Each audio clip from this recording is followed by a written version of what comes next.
يا مساء الفل حبايب سينيوريتا، ازيكم عاملين ايه؟ يا رب تكونوا بخير. هنعمل مع بعض السبانخ بطريقة سهلة وبسيطة جدا زي ما احنا هنشوف مع بعض كده. عايزة اقول لكم حتى لو احنا مش بنحب طعم السبانخ قوي، فنحاول نغير فيها او نعملها بكذا طريقة علشان قيمتها الغذائية العالية والحديد اللي موجود فيها نستفيد منه. فالنهاردة انا هعملها معاكم طبيخ بطريقة عادية خالص، وهسيب لكم في صندوق الوصف طرق تانية ليها صيامي برضو. اول حاجه بجيب السبانخ بتاعتي وبغسلها وبغسل الجذور كويس جدا. الجذور دي انا استخدمها في الوصفه بتاعتي لانها فيها كميه حديد عاليه جدا جدا. بصوا ببتدي اقطعها قطع صغيره علشان ما تبانش في وسط الاكل، بس طعمها لما بتيجي حته كده ونندخها بيبقى فيها قرشه خفيفه، بيبقى طعمها حلو.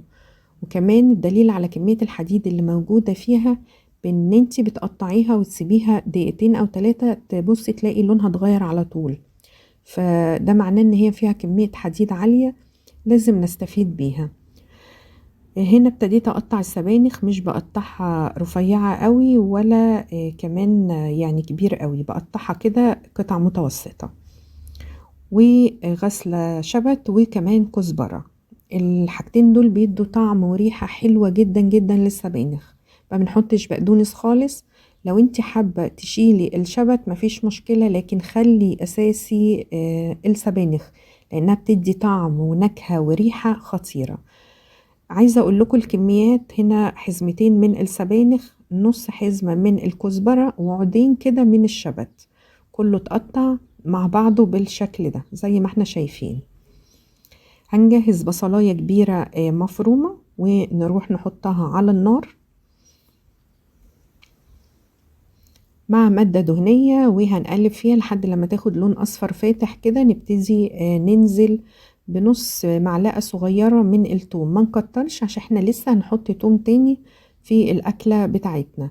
هنقلب لحد لما التوم والبصل ياخد اللون الذهبي، وبعد كده نبتدي ننزل بعصير الطماطم بالشكل ده. الطماطم تبقى متصفية، وكل ما كانت الطماطم لونها أحمر كل ما طلع يعني شكل الطبق ولونه حلو. تمام. حطيت سكر وحطيت فلفل اسود وكمون وكزبرة. تاني هراجع معاكم التوابل: ملح وسكر وفلفل اسود وكمون وكزبرة. الملح ما نكترش لان السبانخ فيها نسبة من الملح، فنقلل عن الخضار العادي نسبة الملح لحد لما نخلص الأكلة بتاعتنا، وبعد كده نبتدي نظبط الملح بتاعها. تمام. هنا الطماطم خلاص اتسبكت وابتدت المادة الدهنية تفصل على الوش. هنا بالظبط جبت معلقة كبيرة من الرز، غسلتها وحطيتها على الطماطم لما اتسبكت هي والجذور الحمراء اللي قطعناها الصغيرة. هسيب الرز يغلي دقيقتين. ومكعب مرق كمان حطيته عشان يدي طعم ونكهة للأكل بتاعنا، لأنه احنا مفيش شوربة، فاحنا نعتمد على مكعب المرق، لكن لو مش حابة تحطيه مفيش مشكلة. وزودت كوباية من المية، وهسيب الرز كده يستوي دقيقتين أو 3، وبعد كده نرجع نحط السبانخ. عايزة اقول لكم ان الرز ده ممكن نستبدله بفريك، ممكن نستبدله بلسان عصفور بس نحمره في زيت او سمنة نباتي ياخد لون ذهبي، وبعد كده نحطه. ينفع تحطي اي حاجة من الحاجات دي، يبقى رز لسان عصفور، فريك، ممكن كمان حمص، ممكن في حاجة تانية عدس، في ناس بتحط عدس. تمام. بعد دقيقتين لما الرز استوى نزلت بالسبانخ. في الاول بتبقى كميتها كبيرة كده، وبعد كده دقيقتين او 3 بنلاقيها خلاص هبطت وقلت جدا. طب انا ليه حطيت الرز في الاول؟ علشان انا مش عايزة السبانخ تقعد كتير على النار تفقد غذاء القيمة الغذائية بتاعتها، وكمان لونها يسود. عايزين لونها يبقى حلو كده، فعلشان كده انا حطيت الرز قبل السبانخ، اخد غلوتين كده او دقيقتين. تمام. بصوا بعد شوية بنلاقي الصلصة طلعت على الوش، وفي الوقت ده نقدر بقى نشوف هل محتاجة نص كوباية من المية، كوباية من المية، اكتر من كده نزود زي ما احنا شايفين كده لحد ما اوصل للقوام اللي انا عايزاه. لان السبانخ بتخرج مية منها، فما بنحطش من الاول علشان نظبط القوام بتاعها. بنستنى لما تغلي 5 دقايق كده، وبعد كده نرجع نشوف محتاجة قد ايه. انا في الاول حطيت نص كوباية، وبعد كده رجعت حطيت نص كوباية تاني. زي ما احنا شايفين كده بنقلبها من وقت للتاني، يعني بتاخد 10 دقايق على النار، وبعد كده بنبتدي نطفي عليها. بصوا انا ما زودتش ميه تاني، يعني انا حطيت معاكم نص كوبايه في نص كوبايه، وخلاص كده السبانخ بتاعتي استوت. بندوقها لقيتها محتاجة شوية ملح وشوية من الفلفل الأسود، وكده خلاص القوام بالنسبة لي مظبوط، لونها مظبوط. ما نستناش أكتر من كده علشان لونها ما يغمقش وعلشان ما تفقدش القيمة الغذائية بتاعتها.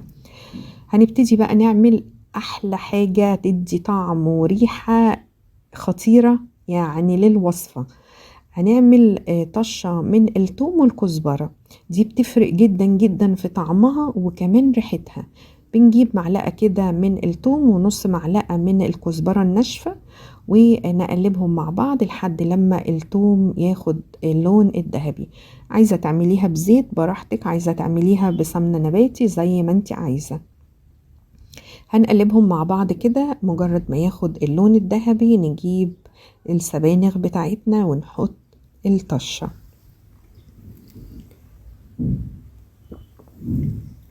بصوا بقى الريحة فظيعة يا جماعة بجد، ريحتها بتبقى رهيبة وقلب البيت، ويعني بصوا أي حد بيدخل بيشم الريحة. كده خلاص الوصفة بتاعتنا خلصت.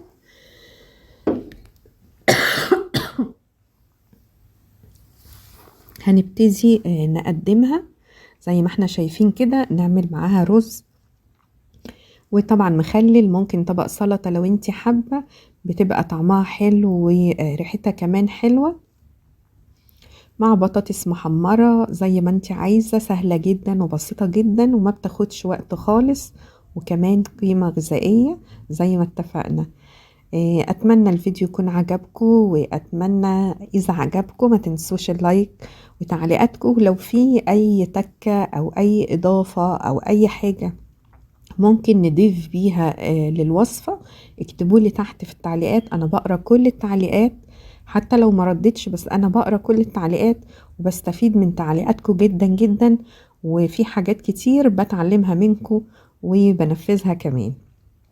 تمام، اتمنى اشوفكم فيديو جديد، وما تنسوش اللايك والشير والسبسكرايب، واشوفكم فيديو جديد يا احلى واجمل متابعين مطبخ سينيوريتا. باي باي.